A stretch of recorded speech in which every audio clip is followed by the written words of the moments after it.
રાજકોટ જિલ્લાના ઉપલેટા તાલુકામાં ward number 4 માં જડેશ્વરનગર વિસ્તારમાં તૂટી ગયેલા કુંડના ઢાંકણા વોર્ડ નંબર 4 ના સદસ્ય મહેશભાઈ સુવા, મયુરભાઈ વાઘેલા, ચેતનભાઈ કાલરિયા, જિલ્લા ભાજપ ઉપપ્રમુખ જયેશભાઈ ત્રિવેદીની રજૂઆતને ધ્યાનમાં લઈને નગરપાલિકા દ્વારા નવા નાખી દેવામાં આવ્યા હતા. કિશોરભાઈ સોલંકી, દિલીપભાઈ સોલંકી, માલદેવભાઈ સોલંકી, દીપકભાઈ તેમજ જગદીશભાઈ સોલંકી લતાવાસીઓએ આભાર વ્યક્ત કર્યો હતો. જડેશ્વર વિસ્તારના રહેવાસીઓ ખુશખુશાલ થઈ ગયા હતા. જે સિંહ ગુજરાતી સાથે અર્શિયા હિર ઉપલેટા. નમસ્કાર, જયેશ ત્રિવેદી, જિલ્લા ભાજપ ઉપપ્રમુખ, પૂર્વ સદસ્ય નગરપાલિકા.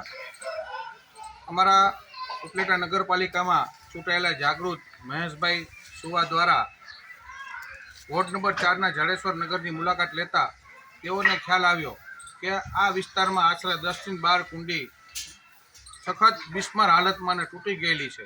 તો તાત્કાલિક રજૂઆત કરી અને આ કુંડીને રિપેર થાય તે માટે સતત પ્રયત્ન કર્યા.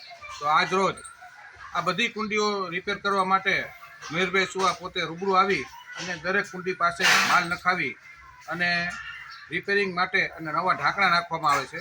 આ તબક્કે જડેશ્વરના દિલીપભાઈ સોલંકી, કિશોરભાઈ સોલંકી, દીપકભાઈ સોલંકી, માલદેવભાઈ અનેક લોકો હાજર રહ્યા, શૈલેષભાઈ, અને આ વિસ્તારના લતાવાસીઓએ ઉપલેટા નગરપાલિકાના સદસ્યોનો ખૂબ ખૂબ આભાર માન્યો. જય જસ્તુ, ભારત માતા કી જય.